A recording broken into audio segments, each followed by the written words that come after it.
رب ذوالجلال دین کے اعتبار سے، عمل کے اعتبار سے کبھی کوئی کھوٹ قبول نہیں کرتا۔ جب بھی کوئی بندہ عمل کرتا ہے خالص اللہ کی رضا کے لیے کرے۔ یہی تو وجہ ہے کہ ہمارے اکابر بلکہ حضور علیہ الصلوۃ والسلام نے فرمایا نیت المرء خیر من عملہ، ایک آدمی کی نیت اس کے عمل سے بہتر ہے، ایک آدمی کی نیت اس کے عمل سے بہتر ہے۔ نیت کی اہمیت زیادہ ہے عمل کی بنسبت۔ بندہ جتنی محنت عمل کے اوپر کرتا ہے اس سے زیادہ محنت وہ نیت کو درست کرنے پہ کرے۔ جب نیت درست ہوگی تو عمل بے شک مختصر ہو پھر بھی زیادہ اجر مل جائے گا۔ تو نیت المرء خیر من عملہ، آدمی کی نیت اس کے عمل سے بہتر ہے۔ اور اس کی بنیادی وجہ کیا ہے؟ وجہ یہ ہے کہ نیت بلا عمل مفید ہے لیکن عمل بلا نیت مفید نہیں ہے۔ کوئی بندہ بڑا عمل کرے نیت ہی نہیں ہے کوئی فائدہ نہیں ہے۔ کوئی بندہ کسی کام کی نیت کر لے کام کر نہ سکے اس کی اس نیت کا اس کو فائدہ پہنچے گا۔ حضرت امام احمد بن حنبل رحمۃ اللہ علیہ یا عبداللہ بن مبارک رحمۃ اللہ علیہ تھے، ان کے پڑوس میں ایک لوہار رہتا تھا جو پورا دن لوہا کوٹتا تھا، یہ اس کا کام تھا۔ اور جب وہ لوہار وفات پا گیا تو کسی نے خواب میں دیکھا کہ جنت میں 2 محلات ہیں اور ایک محل تو امام احمد بن حنبل کا ہے اور بالکل ساتھ والا بالکل ویسے ہی محل یہ اسی لوہار کا ہے۔ اب وہ خواب دیکھنے والا حیران ہو گیا کہ امام احمد بن حنبل جیسا جلیل القدر محدث اور فقیہ اور دوسری طرف ایک لوہار جو پورا دن لوہا کوٹتا رہتا ہے، اب اس کو یہ مقام کیسے ملا کہ برابر کا محل مل گیا؟ تو گھر جا کے اس کی بیوی سے پوچھا کہ آپ کے خاوند کا کون سا ایسا عمل تھا جس کی وجہ سے اللہ تعالیٰ نے یہ مقام عطا فرمایا؟ بیوی نے کہا کہ میرا خاوند تو سیدھا سادہ مسلمان تھا، کوئی زیادہ عبادات تو نہیں کیا کرتا تھا، چونکہ بیچارہ محنت مزدوری کرتا تھا، بچوں کا پیٹ پالنے کے لیے پورا دن ہتھوڑا چلانا پڑتا تھا۔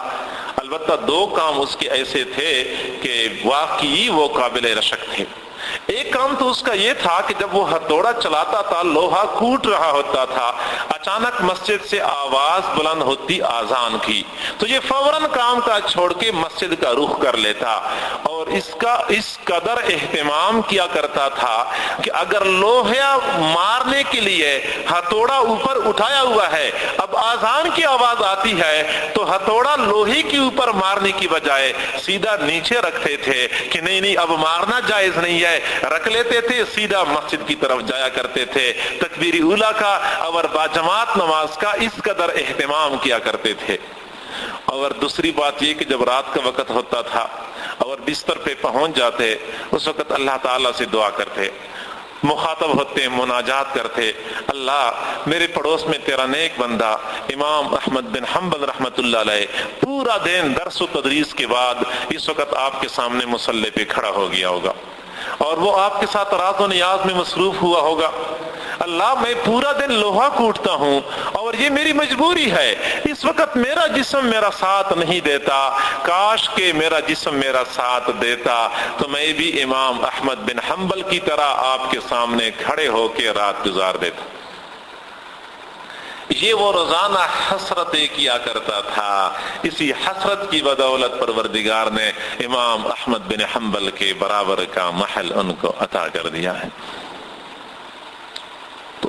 تو نیت عمل سے زیادہ اہمیت رکھتی ہے۔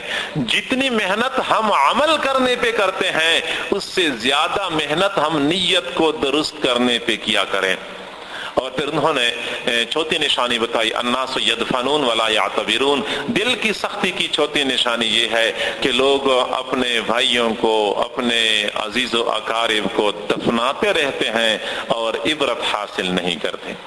صبح شام ہم اعلانات سنتے رہتے ہیں، ہماری آنکھوں کے سامنے لوگوں کے جنازے اٹھتے رہتے ہیں، ہم کئی مرتبہ اپنے کندھوں پہ جنازے اٹھاتے رہتے ہیں، کئیوں کو ہم نے خود قبروں کے اندر اترتے ہوئے دیکھا ہے، کئیوں کو ہم نے خود اپنے ہاتھوں سے قبروں کے اندر اتارا ہے۔ اس قدر عبرتوں کا سامان دیکھنے کے باوجود بھی اگر ہماری دل کی گرہ نہیں کھلتی، دنیا کی فنائیت ہماری اوپر واضح نہیں ہوتی تو واقعی پھر ہمارے دل سخت ہو چکے ہیں۔ ہمارے دل سخت ہو چکے ہیں. کبھی تو ہمیں دوسروں کو دیکھ کے عبرت بھی حاصل کرنی چاہیے. قبرستان آباد ہو رہے ہیں، روزانہ نئے نئے لوگ قبرستان کے اندر آباد ہوتے رہتے ہیں. کاش کہ کبھی ہم یہ بھی تصور کر لیں، آج ان کا جنازہ کندھوں پہ اٹھایا جا رہا ہے، کل میرا بھی جنازہ اس طرح اٹھایا جائے گا. آج ہمیں اپنے اعمال کا جائزہ لینا چاہیے. دنیا، فانی دنیا کے اوپر فریفتہ ہونے کی بجائے اپنے معال اور انجام کا استحضار رکھنا چاہیے. میں نے کدھر جانا ہے، میری منزل کہاں ہے، میں نے کن مراحل کا سامنا کرنا ہے. روزانہ بندہ 8-10 منٹ کے لیے آنکھیں بند کر کے یہ تصور کر لیا کرے، سارے لوگ وفات پا رہے ہیں، میں نے بھی ایک دن دنیا سے چلے جانا ہے. پھر میری لاش پڑی ہوگی، میری والدہ، میری بہنیں، میری بیوی، میرے بچے یہ رو رہے ہوں گے. پھر مجھے اٹھایا جائے گا، تختے پہ لٹھایا جائے گا، اور پھر مجھے غسل دیا جائے گا، کفن پہنایا جائے گا. پھر 4 دوستوں کے کندھوں پہ چڑھ کے میں نے قبرستان کی طرف جانا ہوگا، میرا جنازہ پڑھا جائے گا، مجھے قبر کے اندر اتارا جائے گا. پھر قبر کے اندر نکیر منکر کے سوال و جواب ہوں گے. وہاں تنگی ہوگی، وہاں اندھیرا ہوگا، وہاں گرمی ہوگی، وہاں وحشت ہوگی، وہاں تنہائی ہوگی. 8-10 منٹ کے لیے روزانہ بلا ناغا ان مناظر کا آپ تصور کر لیا کریں. آپ دیکھیں گے چند دنوں کے بعد کہ آپ کے دل کی دنیا کے اندر آہستہ آہستہ تبدیلی رونما ہو رہی ہے. یہی تو وجہ ہے کہ آپ علیہ الصلوۃ والسلام لوگوں کو فرمایا کرتے تھے، موتو قبل ان تموتو، مرنے سے پہلے اپنے آپ کو مردوں میں شمار کر لیا کرو. پہلے اپنے آپ کو مردہ ہونے کا تصور کم از کم کر لیا کرو، آپ کی دل کی دنیا بدل جائے گی. فانی دنیا سے ہمیں کیا ملتا ہے؟ دن رات ایک کر کے جاپانی مشین کی طرح یہ مال پیسہ کی خاطر ہم بھاگ دوڑ کرتے رہتے ہیں. اور ہم دیکھ رہے ہیں کہ کتنے لوگ تھے جنہوں نے بھاگ بھاگ کی دنیا کمائی، اور پھر بڑی ارمانوں کے ساتھ، بڑی جہانوں کے چاہتوں کے ساتھ عالیشان محلات بنوائے، بڑے بڑے مکانات بنوائے، بڑی بڑی فیکٹریاں اور کوٹھیاں اور جاگیریں بنوائیں. لیکن جو ہی آنکھیں بند ہو گئیں، بس سب کچھ غیروں کے پاس چلا گیا، خالی ہاتھ دنیا سے چلے گئے. ہم کیوں نہیں سوچتے؟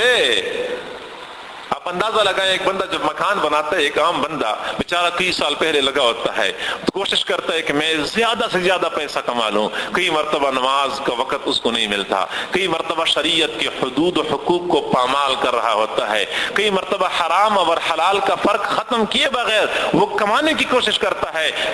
کیونکہ اس نے ایک بڑا نقشہ بنوایا ہوتا ہے اور اس کو پتا ہوتا ہے کہ اس پہ اتنے لاکھ، اتنے کروڑ روپے کا خرچہ آنا ہے، میں نے اس ٹارگٹ کو اچیو کرنا ہے. اور اسی کی خاطر وہ دن رات ایک کر کے بھاگ دوڑ کرتا ہے. لیکن وہ دیکھتا ہے کہ جب وہ اپنا مکان، اپنا محل مکمل کرتا ہے، اس وقت اس کی زندگی کی 60 بہاریں گزر چکی ہوتی ہیں. 60 بہاریں تو وہ گزار چکا ہوتا ہے. اب چند دنوں کا وہ اس گھر کے اندر مہمان ہوتا ہے.